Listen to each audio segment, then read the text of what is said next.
Hey guys, it's Ashley Ann, and I'm here to talk about the Kingdom Calling series, Book 1 being King's Capture. Today's video is all about that and more.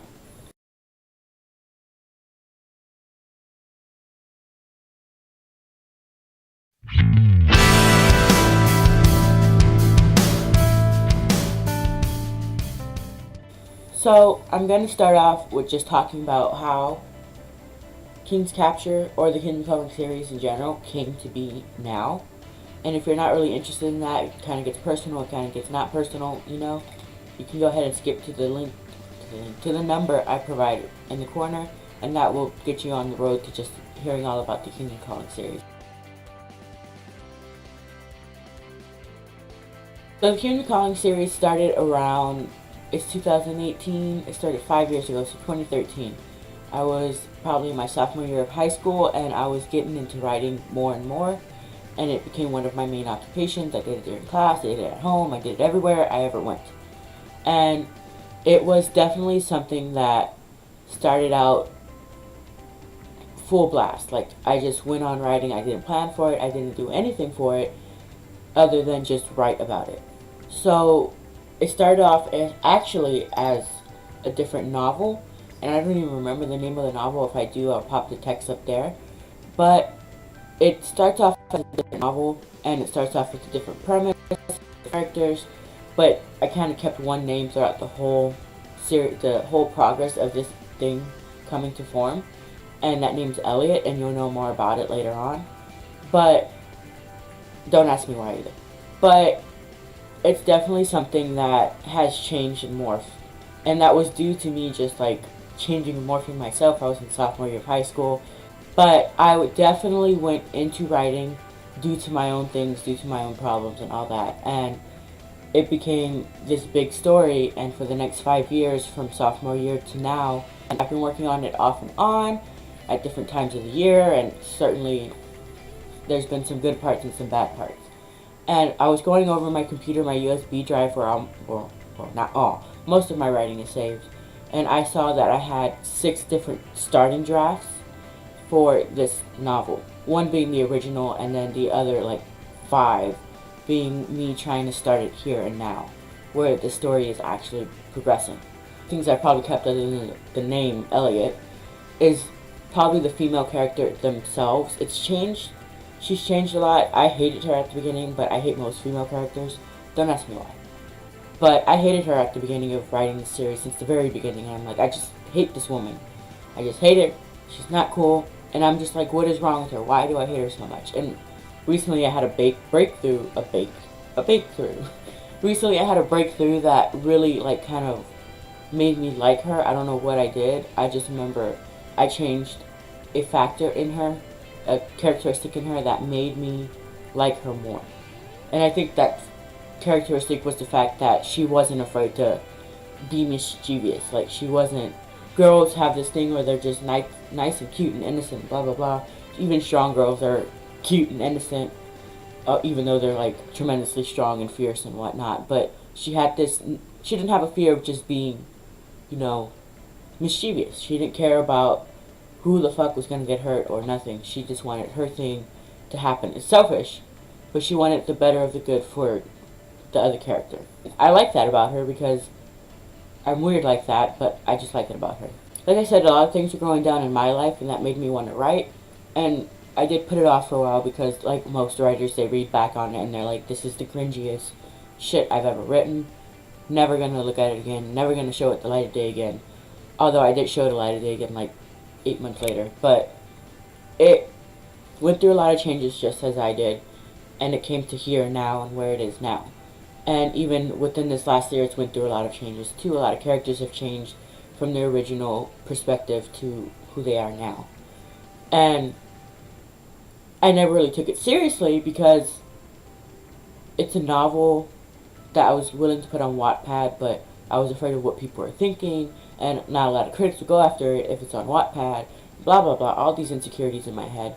And it was scary, and it still is. I sit down and I write, and I'm like, what are people going to think about this? The whole cultural appropriation stuff. I don't really have a problem with that. But there's very sensitive people out there who do take offense to things, and I'm wondering, because I'm an asshole and I can't really, my filter doesn't work like that. It doesn't work through things that might be offensive.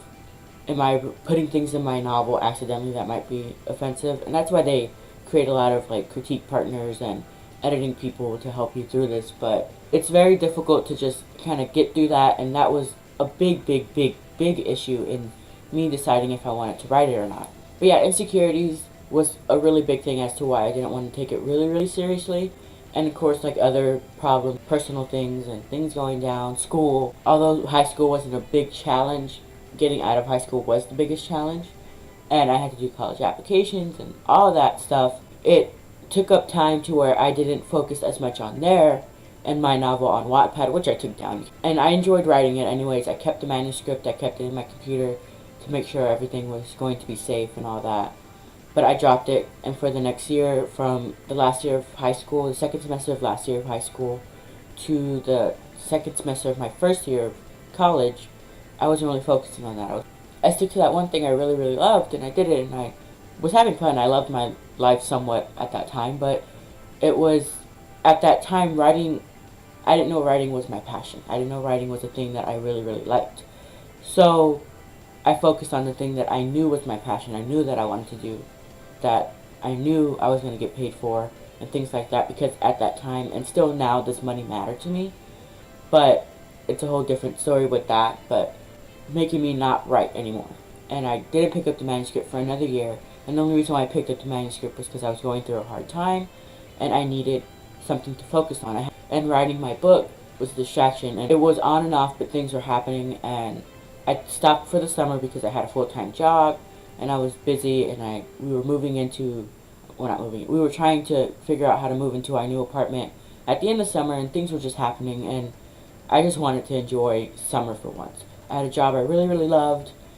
I had no school to focus on for once in my life. I had no school to focus on, and I wasn't at home, which was a big deal for me, and I was with my best friend, and it was just time for me to not focus on anything that was going to cause me stress or make me anxious or anything, and obviously this has been a very good coping mechanism for me. I picked it up again, and it was towards November. A lot of things had happened. My family was caught up in the hurricane that happened, and a lot of the disasters and stuff, and just life in general really caught to me, and a lot of stuff was going on in school, and things were going down between me and my best friend, and I just picked up my novel again, and I started writing. By December, I decided to take it seriously. I decided that it was time to just get things out there. It's in my brain, I know what to do, but sometimes I gotta get a refresher. A lot of authors said you're gonna have insecurities in your life, and that's true. You're gonna have insecurities when you're writing, and that's true. Trust me, I do.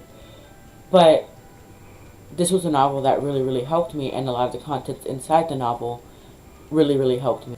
It's not something that's just a fantasy novel meant for young adults. Human emotions do take part in this, and a lot of human emotions drive the story and drive a lot of the characters to do what they do. And then by mid-January, I decided to put out a YouTube channel. I decided to prepare for it and everything, and now here I am, and already a month and 2 weeks into the novel. This part is the part where you can learn all about The King's Capture and the Kingdom Calling series in general. There's several things you should know about King's Capture. One, it's going to have a trigger warning. It's going to be talking about a lot of things that are very dark and very not suitable for young adults, I guess. It's a book that's worth reading. It's a book that has statements in there that I really want to get out into the world. So I'm 98.9% sure that I'm going to call it The King's Capture for book 1.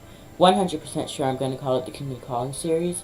It's a very ambiguous title when I think about it. It's confusing. I really like that. I like that ambiguity of the title. It's an unconscious, clever decision that I made. I never make clever decisions. The beginning of the book and the series, it focuses on contemporary kind of human world problems and all that. It's about a guy named James Marlowe. A lot of things that he's been experiencing within the last year that have been baffling for him start to get worse, and within the first half of the novel, everything has gone to shit, people are confused, and it's all just a mess. And they're trying to figure out for the rest of the novel what to do in that situation and where to go, and decisions have to be made that really could hurt a lot of people. it involves a lot of romance and decisions that have to be made because of romance and in general relationships, like friendships and family and all that. And it's very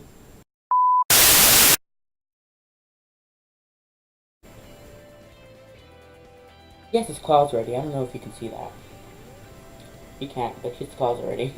The series in general is just about a young man who obviously had a lot of stuff hidden from him and had a lot of things happen to him when he was younger, to the point where they had to put him in hiding in the human world. And when people come to retrieve him, more than the good people, there's really only two good people coming for him and a shit ton of bad people coming from him for him. But when they come, he starts to realize certain things have changed since he's been gone. He's lost people and he's probably gained some people, and now he has to make a decision if he wants to put his friends in danger. And throughout the entire series, it's all about whether or not he wants to put the people he loves in danger, or if he should just give himself over. So is this going to be a self-published novel or a traditional published novel? I really want to go for traditionally publishing it. I want to get a literary agent that will work through the stuff with me and help me out.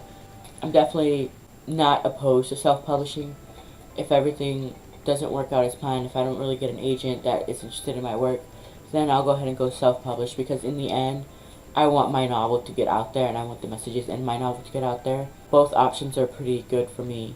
Either option I end up with, I'll probably be happy anyways, just because I'm getting the book out there into the world. So what is unique about my book? Well, it's talking about life in a real aspect despite being a fantasy novel. Fantasy novels have this thing to put aside the human emotions and not talk about how really someone would react to seeing things. So, revealing characters, you're definitely going to learn about characters and their names and who they are. You're going to learn more about them. Characters are the main part of the story. You're going to learn a lot about our antagonists and the things that they go through and all that weird stuff. A lot of things are going to happen within these next few months. You'll see another video like this at the end of the month. With that being said, I'm going to let you guys go. Thank you for watching the video in its entirety. And if you have any questions or concerns or anything like that, leave it down below. Please don't leave hate, but if you do, it's alright. I don't care. But, like the video as well as subscribe to the video and share it with your peeps. So, thank you guys for watching. See you next time. Bye.